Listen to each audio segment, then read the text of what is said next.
Hello everyone, मैं राजू भंडारी आप सबका स्वागत करता हूं अपने चैनल इलेक्ट्रिकल अड्डा में। आज जो मैं आप सबके सामने नेक्स्ट वीडियो लेके आया हूँ यूके बोर्ड 2025 के जो बच्चे हैं, ठीक है, चाहे वो क्लास 10th के हो चाहे क्लास 12th के हो, उनके लिए इंपॉर्टेंट टॉपिक के ऊपर एक वीडियो लेके आऊँ। ठीक है, तो इस टॉपिक में हम देखेंगे किस तरीके से आप अगर आप देखो तो आपके 21 फैब से यानी 21 फरवरी से 11 मार्च तक आपके एग्ज़ाम है। ठीक है, और आज जो मैं वीडियो बना रहा हूँ तो आज है 14 जनवरी। ठीक, 14 जनवरी से अगर हम देखें 14 जनवरी से 15 जनवरी तक, सॉरी मतलब 15 जनवरी ले लो, 15 जनवरी से 15 फरवरी अगर हम देखें तो आप लोगों के पास मोटा मोटा एक महीना बचा है। ठीक है, 1 मंथ बचा है आप लोगों के पास। अब इस 1 मंथ में आप लोगों को क्या क्या करना है, ठीक है, इसमें आपके प्री बोर्ड भी होंगे। ठीक है, इसमें आपके क्या बचा है, प्रैक्टिकल भी होंगे। ठीक है, तो यानी यहाँ पे 10-12 दिन तो आप अपने यहीं पे कम कर दो। ठीक है, अगर आप 30 दिन लेके चल रहे हो तो 30 दिन में से 15 दिन तो आप लोग यहाँ पे अपने कट कर लो। तो आपके पास मोटा मोटा देखा जाए तो 15 दिन ही बचे हैं पढ़ने के लिए। ठीक है, कितने दिन? 15 दिन। तो अगर हम देखें तो लास्ट एक मंथ अगर हम मोटा मोटा देखें तो एक मंथ है आपके पास, 15 जनवरी से 15 फरवरी। ठीक है, अब यहाँ पे प्री बोर्ड होंगे तो उसके लिए भी आप लोग पढ़ोगे। तो इस लास्ट एक मंथ में आप लोगों को किस तरीके से पढ़ें, ठीक है, ताकि आप लोग अच्छे नंबर गेन कर सको। ठीक है, अच्छे मतलब बहुत अच्छे नंबर आप लोग गेन कर सको। तो इसके लिए मैंने ये वीडियो बनाई है। तो अगर हम देखें तो मैं यहाँ पे अगर आपके कुछ कमेंट देखूँ जो बच्चे कमेंट करते हैं, ठीक है, जैसे ये बच्चे ने कमेंट किया है एक्सप्लोर हियर ने कि सर अगर आपके जो प्रीवियस ईयर के क्वेश्चंस हैं अगर मैं वो कर लूँ तो मेरे 80% आ जाएंगी। ठीक है, तो मैं इनको ये बोलना चाह रहा हूँ कि आपके 90 भी आ सकती है अगर आप करोगे। ठीक है, अब क्या होता है कि जैसे मान लो मैं आप लोगों को प्रीवियस 5 ईयर के क्वेश्चन आप लोगों को करवा रहा हूँ। ठीक है, बहुत से बच्चों को पता होगा, जिनके कमेंट आए उनको तो पता ही होगा। ठीक है, मैंने sample paper sample paper physics के सैम्पल पेपर भी करवा दिए हैं प्रीवियस ईयर के, जितने में हर चैप्टर वाइज जितने भी क्वेश्चन है, एक भी क्वेश्चन नहीं छोड़ा है, सारे करवा दिए हैं। ठीक है, केमिस्ट्री के भी करवा दिए, भाई बायोमोलिक्यूल्स रह गया, उस पर मैं वीडियो बना रहा हूँ। ठीक है, मतलब उसके नोट्स बना रहा हूँ, वो भी जल्दी बन जाएंगे आपके। अब मैथ्स में आपका वेक्टर चैप्टर तक हो गया है। ठीक है, तो अगर आप देखो जैसे मान लो फिजिक्स का ही आप कोई चैप्टर उठाओ, मान लो आपने कोई चैप्टर, मान लो 5th चैप्टर कोई पढ़ रहे हो, ठीक है, उसके आपने प्रीवियस 5 ईयर के क्वेश्चंस कर लिए, तो वहाँ से आपका वो जो 5th चैप्टर है ना, वो 70 to 80% में बता रहा हूँ कि वो क्या हो जाएगा, उस सिलेबस उस प्रीवियस ईयर के अंदर आ जाएगा। ठीक है, क्योंकि प्रीवियस ईयर में अगर आप क्वेश्चन कर रहे हो तो इसका मतलब वहाँ से आपके जितने भी 5th चैप्टर के जितने भी इंपॉर्टेंट क्वेश्चंस है ना जो एग्जाम में आ सकते हैं, वो सारे मतलब आपके वो सैम्पल पेपर के जो मतलब प्रीवियस ईयर के हम करवा रहे हैं उसके अंदर जित आ जाएंगे वो सारे क्वेश्चन। ठीक है, कहने का मतलब ये है कि 5th चैप्टर के जितने भी इंपॉर्टेंट क्वेश्चन होंगे वो आपके प्रीवियस ईयर के अंदर आ जाएंगे। ठीक है, अब जो बचा 20%, अब बहुत ही ज़्यादा केस है कि अगर एग्जाम जो पेपर बनाने वाला है वो ज़्यादा ही टफ पेपर बनाने की सोच रहा है तो तब वो 20% आपका वो डाल सकता है। ठीक है, जो इंपॉर्टेंट नहीं है वहाँ से आपके वो क्वेश्चन क्या है बना सकता है। ठीक है, जो 20% आपका 5th चैप्टर, मतलब मैंने एग्जाम्पल में लिया है आपका 5th चैप्टर, ठीक है, तो वहाँ से वो बना सकता है, मगर इतना टफ पेपर कोई भी एग्जामिनर नहीं बनाएगा बच्चों के लिए। ठीक है, तो ऐसा है कि आप लोग अगर ये प्रीवियस ईयर के करते हो, मतलब सिलेबस कंप्लीट कर लो, उसके बाद प्रीवियस 5 ईयर कर लो, तो आप लोग आसानी से 80 या 90% भी गेन कर सकते हो। ठीक है, बस ये है कि आप लोगों को अच्छे से करना है इसको। ठीक है, कहने का मतलब मेरा ये है। ठीक है, तो यहाँ पे आप लोगों को इन पेपर को करने से कोई घाटा नहीं होगा, आप लोगों को फ़ायदा ही होगा।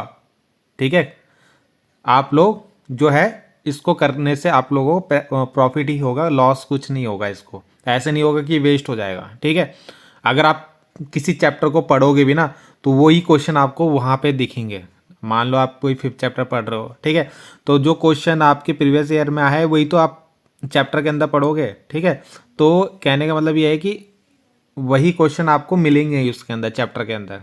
ठीक है, ऐसा नहीं कि चैप्टर के बाहर के क्वेश्चन आपके एग्जाम में आएंगे, वही आएंगे जो आपको प्रीवियस ईयर में आए हैं। ठीक है, बस पूछने का तरीका थोड़ा बहुत अलग हो सकता है। अगला कमेंट जो है बायो के लिए, तो बायो जो है अभी मैं नहीं बना सकता क्योंकि मेरी पीसीएम थी, ठीक है। और बायो के लिए मेरे पास अभी टीचर कोई अवेलेबल नहीं है। तो इससे पहले भी वीडियो में मैंने बताया था, ये अनीता नेगी नाम से लड़की है ना। तो ये बार बार कमेंट करती है, तो यह है कि इस साल तो अवेलेबल नहीं हो पाएगा बायोलॉजी का टीचर। बाकी ये है कि फिजिक्स में इन्होंने कुछ नहीं पढ़ा हुआ है, बच्चे हैं, ठीक है। तो इनके लिए भी ये वीडियो है कि किस तरीके से आपको पढ़ना है। बाकी ये बच्चे हैं, इन्होंने 10 ईयर के क्वेश्चन कर लिए हैं, ठीक है।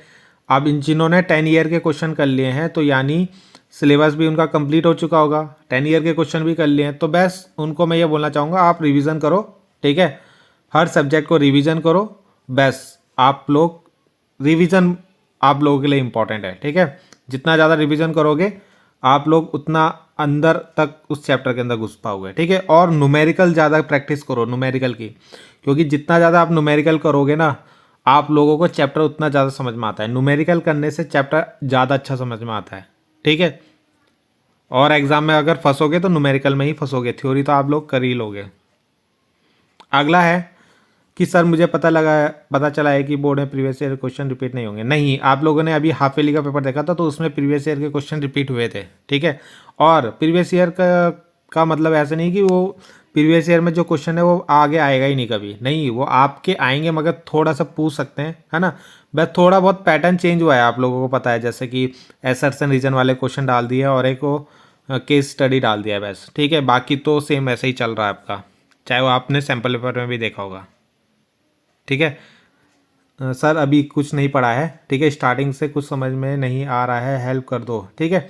तो ये सब उन्हीं के लिए सर 90% लानी है तो सिर्फ बुक के क्वेश्चन कर लूँ काफ़ी है। देखो बुक से ही आपका पेपर बनेगा और बुक जो है, बुक के जो क्वेश्चन है वो आपके प्रीवियस 5 ईयर के अंदर भी आ जाएंगे, ठीक है।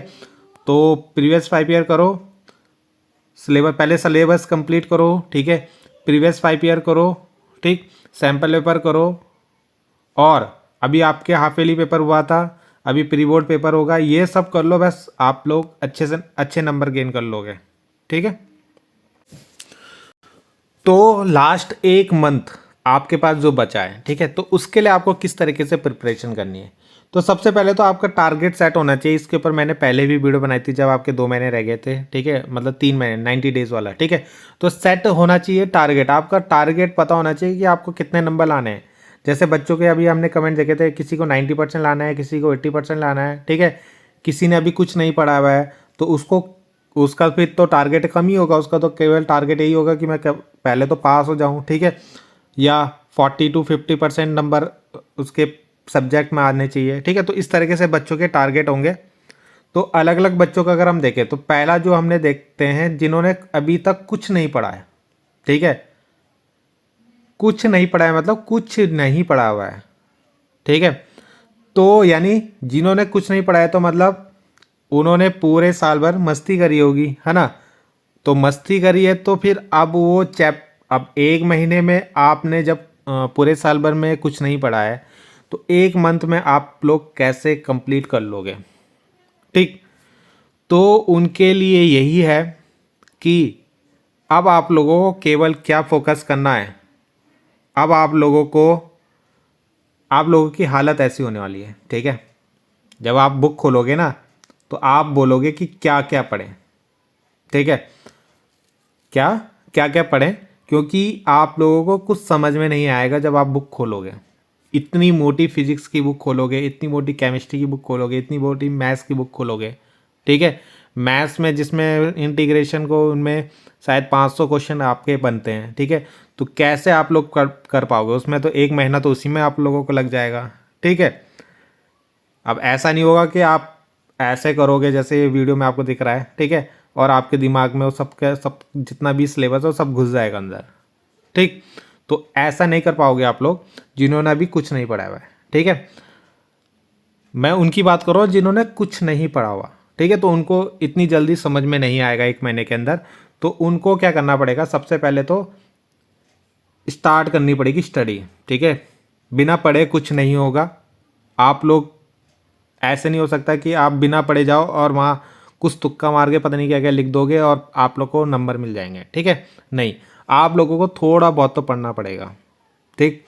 अब उसके लिए आपको सबसे पहले क्या करना पड़ेगा, इंपॉर्टेंट क्वेश्चंस चैप्टर वाइज। देखो आप लोग को किताब खोलनी पड़ेगी, ठीक है, किताब खोलनी पड़ेगी और पहले हर सब्जेक्ट के चैप्टर को, सिलेबस को देखो, चैप्टर वाइज जितने भी उनके अंदर इंपॉर्टेंट क्वेश्चंस होते हैं उनको पढ़ना स्टार्ट करो, केवल इंपॉर्टेंट क्वेश्चंस, ठीक है। ज़्यादा फोकस 1 नंबर वाले में, मेन पहले रखो 1 नंबर वालों में फोकस, फिर 2 नंबर वाले और 3 नंबर वाले। लॉन्ग क्वेश्चन में अभी आप लोग मत घुसो क्योंकि इतनी जल्दी समझ में नहीं आएगा, ठीक है। जो छोटे छोटे थियोरेटिकल क्वेश्चन हैं, 1 नंबर वाले क्वेश्चन हैं, छोटे छोटे जो न्यूमेरिकल्स हैं जो केवल फॉर्मूले बेस पे होते हैं, चाहे वो फिजिक्स की बात करें चाहे केमिस्ट्री की बात करें, वो करना स्टार्ट करो, ठीक है। बिना करे नहीं होगा, ऐसा नहीं होगा कोई मंत्र होगा, आप जैसे मैंने ऊपर अभी वीडियो में दिखाया था कि ऐसा करोगे, ठीक है, और सारा दिमाग में घुस जाएगा, ठीक है। ये हमारी जो स्क्रीन है, थोड़ा मैं नॉर्मल तरीके से ही पढ़ाता हूँ, ठीक है। ऐसा अभी आप हमारे पास सेटअप नहीं है, ठीक, तो ऐसा करोगे और आप लोग को सारा दिमाग में घुस जाएगा, तो ऐसा नहीं हो पाएगा, ठीक है।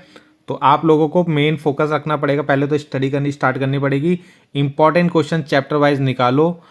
आप लोगों की हेल्प के लिए ही मैंने प्रीवियस 5 ईयर के क्वेश्चन करवाए हैं, उनमें आपको सारे इंपॉर्टेंट क्वेश्चन मिल जाएंगे, उनको नोट करो, उनके अंदर क्या क्या लिखना है, मेन फोकस 1 नंबर 2 नंबर 3 वाले क्वेश्चन में रखो।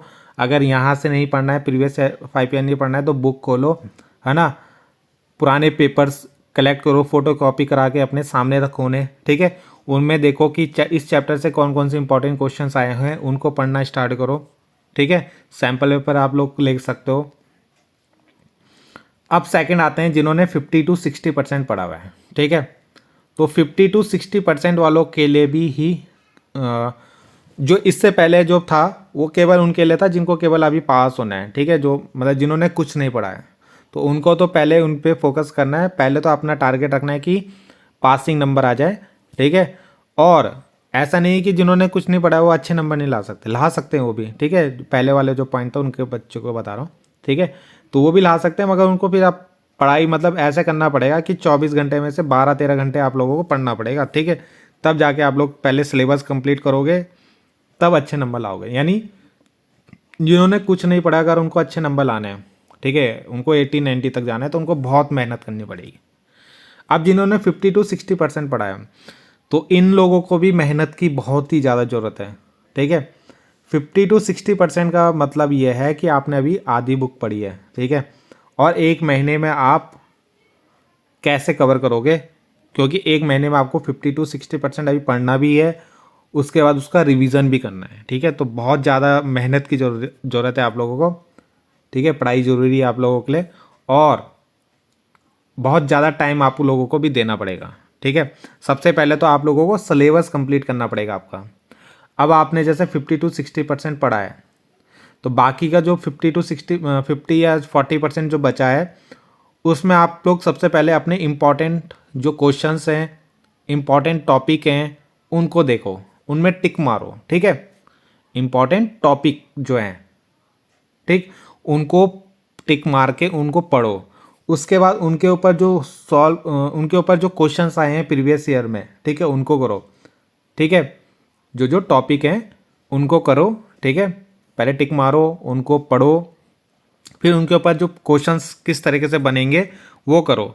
सैम्पल पेपर दोनों कर दो, ठीक है। हर सब्जेक्ट के जो फिजिक्स केमिस्ट्री मैथ है, जब 10th वाले हैं तो उनको मैथ्स का होगा, साइंस का होगा, ठीक है, वो सैम्पल पेपर आप लोगों को करने हैं, ठीक है। जब आप लोग सब ये कर लोगे, उसके बाद आप लोग रिवीजन, देखो रिवीजन सबके लिए इंपॉर्टेंट है। बहुत से बच्चे क्या करते हैं, पढ़ते रहते हैं मगर रिवीजन नहीं करते हैं। अगर रिवीजन नहीं करोगे तो कोई फ़ायदा नहीं है पढ़ने का। रिवीजन के लिए 2 से 3 दिन जरूर रखने हैं आप लोगों को। ऐसा होता है कि आप लोग आगे पढ़ते रहते हो और पीछे का आप भूलते रहते हो, तो कोई फ़ायदा नहीं हो पाता। रिवीजन बहुत मस्ट है आप लोगों के लिए, ठीक है। सेकंड आते हैं हम 70 to 90% या 70 to 80% तक जिसने पढ़ाया है, ठीक है, तो उनका पहले तो फोकस रखना पड़ेगा, जो सिलेबस को कंप्लीट कर लो, जो भी बचा है, ठीक है, 20-30% जो भी बचा है, ठीक है, उनको भी अच्छे से पढ़ लो, ठीक है। सैम्पल पेपर करो, प्रीवियस 5 ईयर करो। अभी आपके क्या है प्री बोर्ड के एग्ज़ाम आएंगे उनके पेपर सॉल्व करो, हाफ ईयरली पेपर है उसको सॉल्व करो, ठीक है। और रिवीजन में मेन फोकस रखो, रिवीजन रिवीजन रिवीजन, ठीक है। रिवीजन बहुत इंपॉर्टेंट है। ऐसा नहीं कि आपने एक क्वेश्चन कर लिया उसके बाद उसको नहीं देख रहे हो। मैथ्स आप लोगों के पास होगी तो आपको पता है कि मैथ्स के क्वेश्चन बहुत जल्दी आदमी क्या हो जाता है, भूल जाता है। जैसे इंटीग्रेशन के क्वेश्चन है, ठीक है, भूलने का मतलब है क्योंकि हर क्वेश्चन में थोड़ा सा चेंज हो जाता है, तो उनको आपको रिवीजन करने की ज़रूरत है। न्यूमेरिकल्स जैसे फिजिक्स केमिस्ट्री के हैं टॉपिक, तो रिवीजन आप लोगों के लिए ज़रूरी है, ठीक है। सिलेबस कंप्लीट करो, जो जो टॉपिक छूट गए हैं सैम्पल पेपर करो, प्रीवियस 5 ईयर करो, ठीक है। रिवीजन ज़रूरी है सबको, जितना भी पढ़ा हुआ है चाहे वो सिंपल, देखो पेपर सिंपल आएगा तो सिंपल, बहुत से बच्चे क्या करते हैं टफ टफ क्वेश्चन पढ़ लेते हैं सिंपल छोड़ देते हैं। सिंपल क्वेश्चन को भी बार बार रिवीजन करो, ठीक है, करो उन्हें सॉल्व करो, वरना क्या होता है एग्जाम में जाके उसको गलत कर देते हैं सिंपल, और टफ वाले क्वेश्चन सही करके आ जाते हैं। जिनका 90 to 100% सिलेबस कंप्लीट हो गया है, यानी जिन्होंने कंप्लीट सिलेबस भी कर दिया है, ठीक है, जिन्होंने सैम्पल पेपर भी कंप्लीट कर लिए हैं, प्रीवियस 5 ईयर भी कर लिए हैं, ठीक है, तो उन लोगों को केवल रिवीजन और रिवीजन और रिवीजन करने की ज़रूरत है, ठीक है। जितना भी आपने पढ़ा है उसको केवल रिवीजन करते रहो, रिवीजन करते रहो। अगर आपने रिवीजन छोड़ दिया, आप लोगों को लगेगा कि मेरा तो सिलेबस कंप्लीट हो गया, मैंने सब चीज़ कर लिया, अब मैं आराम करता हूँ, नहीं। वरना क्या होगा, जिसने 70 to 80% पढ़ा है ना वो आपसे अच्छे नंबर लेके आ सकता है, ठीक है, या जिसने 50 to 60% पढ़ा है वो आपसे अच्छे नंबर लेके आ सकता है। तो लास्ट टाइम पे जो होता है रिवीजन ज़रूरी होता है, ठीक है। ज़्यादा से ज़्यादा क्वेश्चंस की प्रैक्टिस करते रहो। अगर आपने 5 ईयर के कर लें तो आप 10 ईयर के कर लो, ठीक है। और मेन आप लोग अब क्या करो, लिखने की प्रैक्टिस करो, ठीक है, कि अगर कोई क्वेश्चन आता है तो उसके अंदर मेरे को कितना लिखना है, क्या क्या मेन चीज़ें लिखनी होती है, उसके अंदर कैसे डायग्राम बनाना है ना, इन चीज़ों की भी आप लोगों को प्रैक्टिस करनी है। तभी आप लोग अच्छे 95% प्लस आप लोग एग्ज़ाम में जो है नंबर गेन कर सकते हो। ये आपको स्ट्रेटेजी बनानी पड़ेगी, किनको, जिनका सिलेबस कंप्लीट हो गया, ठीक है। सिलेबस कंप्लीट हो गया इसका मतलब आप लोगों का टारगेट 95 प्लस होगा, ठीक है। और 95 प्लस तब होगा जब आप लोग रिवीजन करते रहोगे, और फॉर्मेट आपको को देखना पड़ेगा कि मेरे को किस तरीके से एग्ज़ाम में लिखना है, ठीक है, किस क्वेश्चन में डायग्राम बनाना है, किन में नहीं बनाना है, किस में कितना लिखना है, किस में आप लोगों को मतलब एग्जांपल्स देने कौन सा एग्जांपल आपको देने क्वेश्चंस के अंदर, ठीक है, वो सब आप लोगों को चेक करना पड़ेगा, ठीक है। तो यहाँ पे इतना ही था इस वीडियो में, ठीक है। ये मेरी तरफ से थोड़ा बहुत आप लोगों के लिए सजेशन था, ठीक है। बाकी आप लोग जो हैं अपने तरीके से जैसे भी आप लोगों को सही लगे, ठीक है। अगर आप लोगों को ये सजेशन सही नहीं लगता तो आपको जैसे ही आप लोगों को अच्छा लग रहा हो, ठीक है, वैसा आप लोग पढ़ सकते हो, ठीक है। ऐसा नहीं है कि जरूरी नहीं है कि जैसे मैं बोल रहा हूँ वैसे ही आप लोगों को पढ़ना है, जैसा आप लोगों को सही लगे, ठीक है। बाकी जिनको मतलब थोड़ा बहुत सही लगा है, ठीक है, तो वो लोग इसको फॉलो कर सकते हैं, ठीक। बाकी आप लोग कमेंट कीजिए कैसा आप लोगों की पढ़ाई चल रही है, ठीक है, कहाँ पे आप लोगों को दिक्कत आ रही है, कमेंट करना। मैं जो है इन 15-20 दिनों में जो भी आप लोगों के बच्चे हैं इनमें थोड़ा बहुत आप लोगों की हेल्प और कर सकता हूँ, ठीक है। बाकी ये है कि मैथ्स का जो है आप लोगों को कंप्लीट करवा दूंगा, है ना, और केमिस्ट्री का बायोमोलिक्यूल्स रह गया, और फिर उसके बाद एक एक नंबर वाले क्वेश्चन जो हैं, ठीक है, चाहे फिजिक्स केमिस्ट्री मैथ के होंगे उनको करवा दूंगा। और जैसे बहुत से बच्चों के कमेंट आ रहे हैं इंपॉर्टेंट रिएक्शंस के ऊपर, ठीक है, उनके ऊपर वीडियो बना दूंगा। और जैसे फिजिक्स के ऊपर जो इंपॉर्टेंट क्वेश्चंस की वीडियो है वो भी बना लूँगा, और केमिस्ट्री के ऊपर भी, ठीक है। तो इतना अभी हमारा टारगेट रहेगा, इस 1 महीने के अंदर आप लोगों के लिए थोड़ा और हेल्प हो जाएगी, जिससे जिन बच्चों को मतलब दिक्कत है तो उनकी थोड़ा बहुत हेल्प हो जाएगी, ठीक। तो मिलते हैं नेक्स्ट वीडियो में, थैंक यू।